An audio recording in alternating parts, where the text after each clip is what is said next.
Hello everyone, welcome back. Calorimetry standard 10 physics का एक नया चैप्टर स्टार्ट करेंगे। राइट, कैलोरीमेट्री वर्ड से ही पता चल जाना चाहिए कि ये हीट से रिलेटेड चैप्टर है। हीट से रिलेटेड कुछ फीचर्स हम लोगों ने नाइन्थ में भी पढ़े थे और हीट से रिलेटेड कुछ एडिशनल फीचर्स हम 10th में भी पढ़ेंगे। तो हीट तो एक बहुत बड़ा वर्ड है, उससे रिलेटेड स्टडीज तो पीएचडी तक जाती है।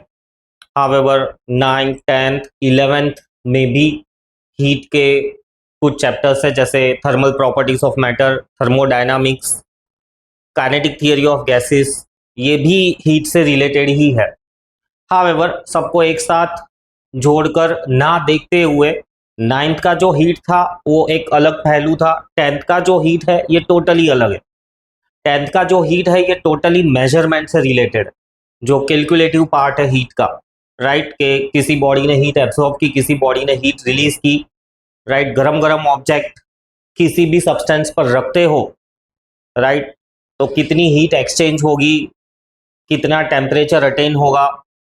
राइट, उससे रिलेटेड क्वेश्चंस, न्यूमेरिकल्स और फंडामेंटल्स है इस चैप्टर में। So let us start with the standard 10 physics calorimetry. तो सबसे पहला वाला टॉपिक है कि व्हाट इज कैलोरीमेट्री, कैसे डिफाइन करोगे कैलोरीमेट्री को। सो कुछ ऐसे कि calorimetry is the branch of physics that deals with measurement of heat। जब भी मेजरमेंट करना है ना हीट का, तो उससे रिलेटेड जो भी फॉर्मूला से कंसेप्ट है वो सब इस टॉपिक के अंदर आते हैं, जिसका नाम है कैलोरीमेट्री। ये जो इमेज दिख रहा है ये एक कैलोरी मीटर है। राइट, एक्सपेरिमेंट होता है और एक्सपेरिमेंट के बाद में कैलकुलेशंस भी होते हैं। क्या एक्सपेरिमेंट होता है? तो कुछ फिजिकल क्वांटिटीज होती है सब्सटेंस के बारे में। राइट, जैसे तुम पानी ले लो, तो पानी कितनी हीट एब्जॉर्ब कर सकता है, कितनी देर तक गर्म रह सकता है। पानी के कंपैरिजन में तुम सपोज पेट्रोल ले लो, पेट्रोल कितनी हीट एब्जॉर्ब कर सकता है, कितनी देर तक गर्म रह सकता है। मतलब कि 100 डिग्री पे पानी लिया है, 100 डिग्री पे पेट्रोल लिया है, कौन किसको ज़्यादा देर लगेगी ठंडा होने में। सो ये सब चीज़ों का जो एग्जैक्ट अंडरस्टैंडिंग है या एग्जैक्ट जजमेंट है वो सब इस डिवाइस से मिलता है। एक्सपेरिमेंट करते हैं, उस एक्सपेरिमेंट में से कुछ हमको न्यूमेरिकल डेटा मिलता है जिससे हम ये पता लगाते हैं कि भाई 100 ग्राम या 100 डिग्री वाला पानी ज़्यादा गर्म है या 100 डिग्री वाला पेट्रोल ज़्यादा गर्म है। सो ऐसी सब चीज़ें, ये एक डिवाइस है कैलोरीमीटर, देखेंगे आगे टॉपिक्स में। तो calorimetry A branch of physics which deals with the measurement of the heat energy, simple words में। नेक्स्ट आता है define heat energy. Heat temperature दोनों को हम नाइन्थ में ऑलरेडी डिफाइन कर चुके हैं, फिर से एक और बार।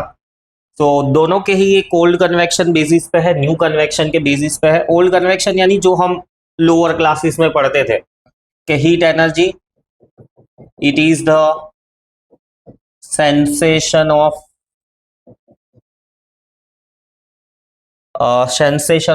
हॉटनेस और कोल्डनेस।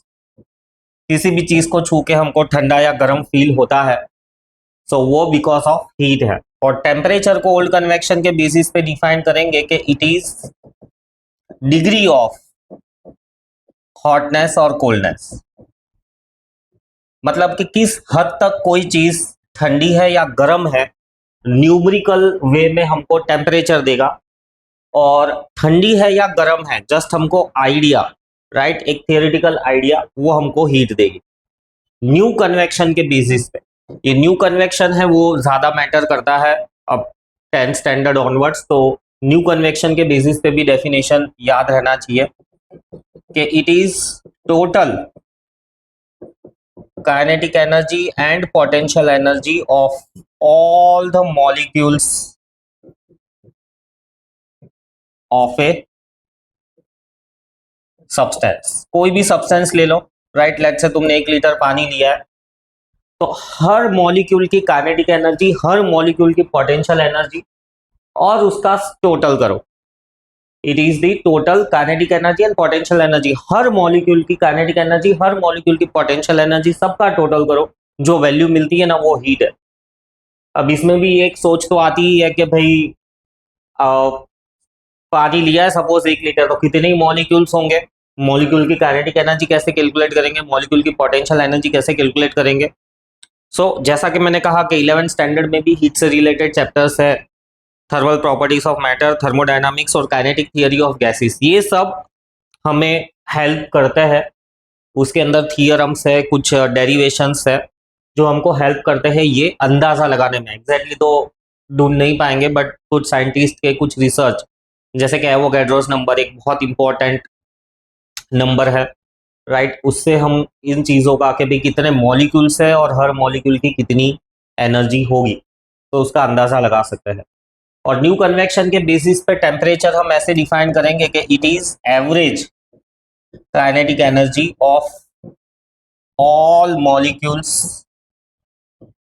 Of a substance. कोई भी सब्सटेंस लो, जैसा कि मैंने कहा कि भाई 1 लीटर मैंने पानी लिया है, तो 1 लीटर पानी के अंदर जितने भी मॉलिक्यूल्स है, हर मॉलिक्यूल की काइनेटिक एनर्जी और उसका एवरेज, अगर 10 मॉलिक्यूल्स है तो 10 मॉलिक्यूल्स की काइनेटिक एनर्जी और फिर उसका एवरेज निकालना है, divide by 10। So average kinetic energy of all the molecules of a substance gives us the temperature। उसके यूनिट्स भी याद रख लेते हैं, यूनिट्स लिख दूं मैं तो हीट का एसआई यूनिट है जूल, और स्पेशल यूनिट हीट का जो है वो है कैलोरी।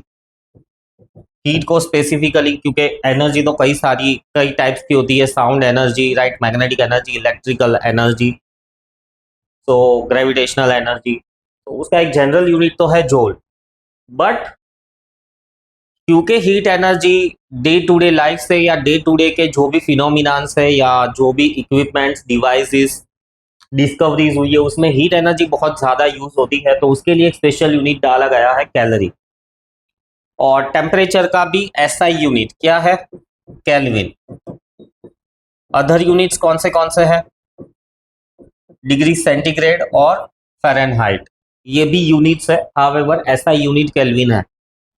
फिजिक्स में, केमिस्ट्री में या जनरली साइंस में कह दो, कोई भी कैलकुलेशन हम करते हैं तो वो केल्विन में ही करते हैं, ना कि सेंटीग्रेड में, ना फ़ारेनहाइट में। अगर सेंटीग्रेड में दिया हुआ है टेम्परेचर तो उसको केल्विन में कन्वर्ट करना है, फ़ारेनहाइट में दिया हुआ है तो उसको केल्विन में कन्वर्ट करना है।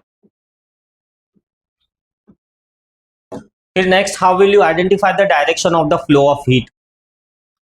हीट कहाँ से कहाँ जाएगी, तो ये समझने के लिए मैं ऐसा एक एग्जाम्पल ले लेता हूं कि मेरे पास एक ये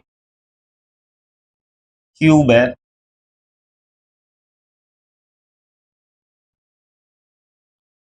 राइट, और चलो सेम टाइप का मेरे पास एक और क्यूब है। इस क्यूब को नाम दे देता हूं मैं ए और इस क्यूब को नाम दे देता हूं बी। इसके अंदर है 1000 जूल्स ऑफ हीट, राइट, और इसके अंदर है 1100 joules of heat. So heat कहां से कहां जाएगी, हीट विल फ्लो फ्रॉम, बताओ मुझे, डैश टू डैश। कहां से कहां हीट फ्लो होगी, how will you identify the direction of the flow of heat. A से बी जाएगी, अगर तुम्हारा जवाब है बी से ए, रॉन्ग हो तुम। अगर तुम्हारा जवाब है ए से बी, तब भी रॉन्ग हो तुम। क्यों, क्योंकि direction of flow of heat is justified by temperature difference. Heat के बेसिस पे हम जस्टिफाई नहीं करेंगे, इसके पास कितनी हीट है उससे हमको कुछ लेना देने नहीं है, टेम्परेचर दिया हुआ होना चाहिए। So temperature is the key through which हम direction of flow of heat decide कर सकते हैं, ना कि क्वांटिटी ऑफ हीट के बेसिस पे हम डिसाइड कर पाएंगे। सो अब अगर मैं ऐसा लिख दूं कि भाई ए का टेम्परेचर 52 डिग्री सेंटीग्रेड है और बी का टेम्परेचर 30 डिग्री सेंटीग्रेड है, तो तो अब हम क्लियरली कह सकते हैं कि heat will flow from A to B. अभी भी नहीं समझ में आया ना, तो ऐसा मान लो कि जैसे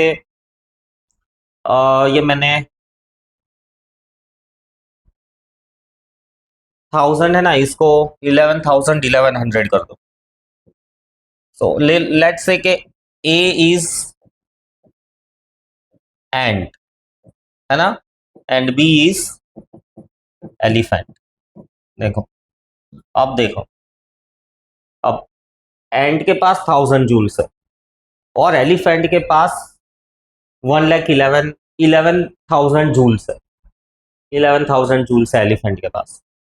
तो अब सोच के देखो किसका टेम्परेचर ज्यादा होगा, है ना। एंट छोटी है 1000, अब ये समझ लो अगर 11 टाइम्स भी है इसके पास, तो क्या 11 एंट्स को जमा करके हम हाथी जितना बड़ा मास बना पाएंगे? नहीं। सो इसीलिए हीट के बेसिस पे हम डिसाइड नहीं कर सकते कि हीट कहां से कहां जाएगी। It's only on the basis of temperature that we decide heat will flow from which direction. फिर नेक्स्ट आता है state the relationship between kelvin and degree centigrade. तो यहां पर ये याद रखना है कि 0 degree centigrade is equals to 273 kelvin. जब टेम्परेचर 0 डिग्री सेंटीग्रेड होता है तो हम कहते हैं 273 केल्विन। वैसे ही अगर तुमको ऐसा कहा गया है कि भाई example 23 degree centigrade is equals to how many kelvin, तो सिंपल 273 ऐड कर दो, 273 ऐड कर दो सेंटीग्रेड में, तो तुमको केल्विन में टेम्परेचर मिल जाएगा 300, 3 3 6 7 8 9 396 केल्विन। ये टेम्परेचर आया केल्विन। ये कन्वर्जन आना चाहिए। इसके अलावा एक और फैक्ट है जो तुमको याद रहना चाहिए कि राइज एंड फॉल, राइज हो रहा हो टेम्परेचर या फॉल हो रहा हो, rise of 10 degree centigrade is equals to rise of 10 kelvin. ये चीज ध्यान रखना। 10 डिग्री से टेम्परेचर बढ़ा है मतलब केल्विन में भी 10 केल्विन से बढ़ा है। इसको समझने के लिए एग्जांपल लेते हैं कि let's say irons temperature is 23 degrees centigrade. It rises by 10 degrees centigrade. What will be the final temperature? कितना होगा final temperature? So final temperature हो जाएगा, इसका आंसर आएगा 33 डिग्री सेंटीग्रेड, है ना। और अब केल्विन में क्या करेंगे? तो केल्विन के लिए फॉर केल्विन इनिशियल टेम्परेचर कितना था? 23 डिग्री सेंटीग्रेड। 23 डिग्री सेंटीग्रेड को केल्विन में कन्वर्ट करेंगे तो कितना होता है? 396 kelvin.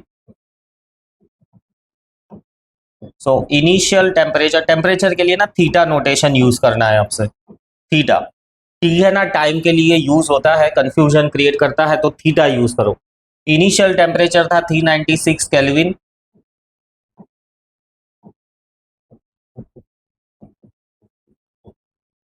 Increase by 10, so therefore final temperature इसका हो जाएगा 406 केल्विन। ये चीज बहुत ढंग से पता चलनी चाहिए कि rise and fall is equal, but 23 degree centigrade is not equal to 23 kelvin. ये चीज ध्यान रखना। राइज ऑफ 10 डिग्री सेंटीग्रेड मतलब 10 डिग्री से इसको बढ़ाया है तो ये भी 10 से बढ़ जाएगा, है ना। 23 से 10 बढ़ाया है, 10 डिग्री टेम्परेचर बढ़ाया है तो 33 हो गया। केल्विन में भी 10 से बढ़ के 406 हो जाएगा। तो तुम ऐसा कह सकते हो कि therefore 33 degree centigrade is equals to 406 Kelvin. So ये चीज ध्यान रखना, राइज और फॉल दोनों के लिए है ये चीज। अगर 10 डिग्री से कम कर दिया है तो 13 हो जाएगा, तो यहां पे भी 10 डिग्री से कम कर दो यानी 386 केल्विन हो जाएगा, right. If fall of 10 degree centigrade तो वो हो जाएगा 13 degree centigrade will be equal to 386 kelvin. So rise है एक पार्ट, ये है कन्वर्जन का। दूसरा है ये पार्ट कि राइज एंड फॉल का मतलब क्या होता है, बाय 10 डिग्री बढ़ गया तो दोनों ही साइड 10-10 ऐड कर दो, 10 डिग्री से फॉल हो गया तो दोनों ही साइड 10-10 माइनस कर दो। Give difference between heat and temperature, right. So heat और टेम्परेचर के बीच के डिफरेंस लिखते हैं हम, हीट एक साइड और दूसरी साइड टेम्परेचर। सबसे पहला वाला पॉइंट तो इनका डेफिनेशन ही आएगा। सो पहला वाला point, heat is total kinetic energy and potential energy of all molecules of substance. जबकि टेम्परेचर में क्या होगा, it is average kinetic energy of all molecules of substance. बहुत ढंग से, बहुत परफेक्टली इसको लर्न कर लो, ये स्टैंडर्ड 11 के लिए भी बहुत इंपॉर्टेंट चीज है। सो ये पहला पॉइंट। फिर दूसरा वाला, ऐसा यूनिट, इसका ऐसा यूनिट जूल और इसका ऐसा यूनिट आ जाएगा केल्विन के।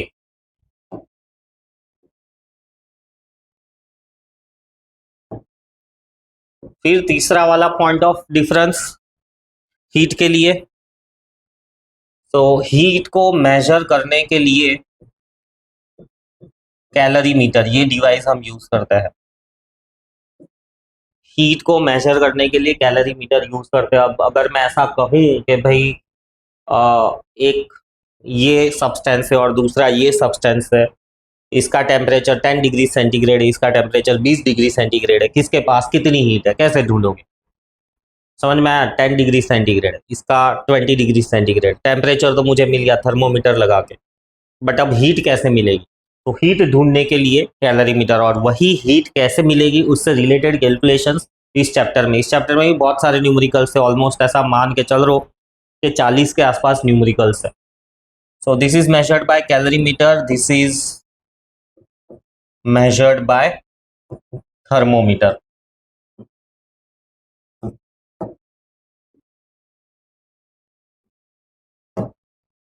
फिर फोर्थ नंबर का पॉइंट ऑफ डिफरेंस है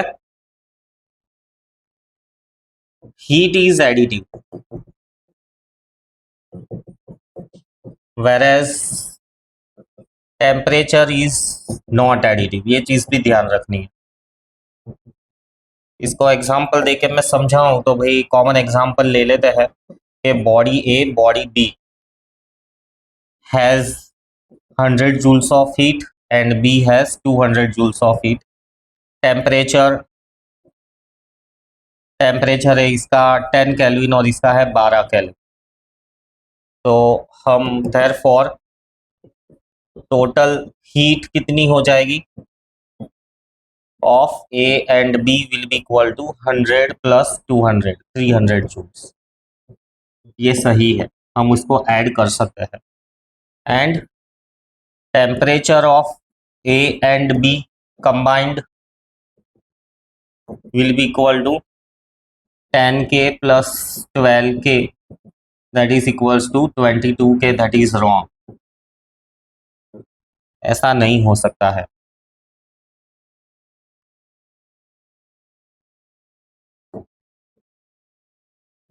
कांट बी एडेड। तो ये चीज एक डिफरेंस है जो याद रहना चाहिए। So heat is additive, temperature is not additive. फिर एक और इंपॉर्टेंट फैक्टर है कि heat of body depends on A mass, be nature और दूसरा टेम्परेचर, तीसरा टेम्परेचर। तीन चीजों पे डिपेंड करती है उसके पास कितना हीट है। सिर्फ टेम्परेचर के बेस पे हम डिसाइड नहीं कर सकते कितनी हीट है, मास भी देखना पड़ेगा, नेचर भी देखना पड़ेगा, टेम्परेचर भी देखना पड़ेगा। तो एक अंदाजा तो हम लगा सकते हैं, बट एडिशनली कैलकुलेशन में भी ये तीनों चीजें इन्वॉल्व है। जैसा कि मैंने कहा कि भाई हीट का कैलकुलेशन ही मेन पॉइंट है इस चैप्टर का। और जबकि यहाँ पर हम ऐसा लिख सकते हैं कि टेम्परेचर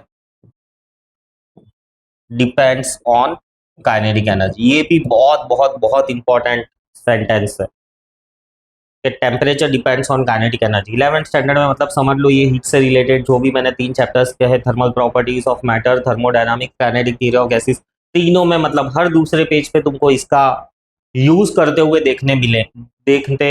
इसका यूज करते हुए तुम देखोगे कि भाई बार बार ये चीज को यूज कर रहे हैं कोई ना कोई कंसेप्ट या कोई ना कोई फंडामेंटल समझाने के लिए। ये कुछ इंपॉर्टेंट डिफरेंस बिटवीन थे। इसके अलावा भी तुमको अगर कोई पॉइंट्स मिलते हैं तो तुम लिख सकते हो। है तो सही। चलो इसी को मिनिमाइज करके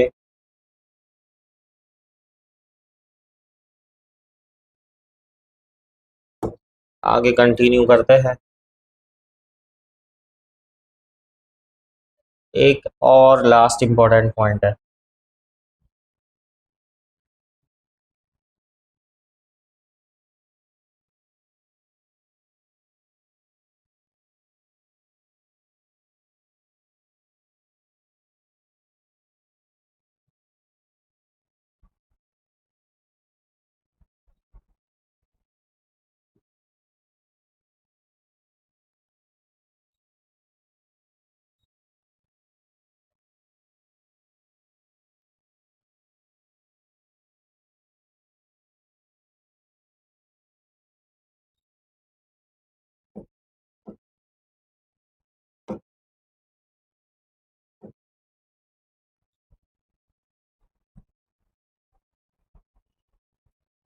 तो एक और पॉइंट है 6 नंबर का point.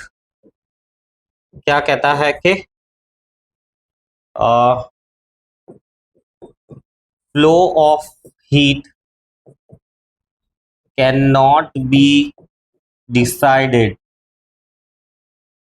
On the basis of heat content of given object। और यहां पर आएगा heat flow is decided on the basis of temperature of given objects। तो दो ऑब्जेक्ट्स है, उन दोनों का टेम्परेचर क्या है उसके बेसिस पे ही हम हीट फ्लो डिसाइड कर पाएंगे। ऑलरेडी हमने आगे डिस्कस किया। आगे बढ़ते हैं। State the units of heat energy, define it. Right. तो अब यहां पर ऐसा यूनिट तो जूल्स है। 7 नंबर का answer. SI unit of heat energy is joule. But commonly it is measured in calorie. ये यूनिट के बारे में इतना लिख देना। एंड डिफाइन इट, तो डिफाइन 8 नंबर का है।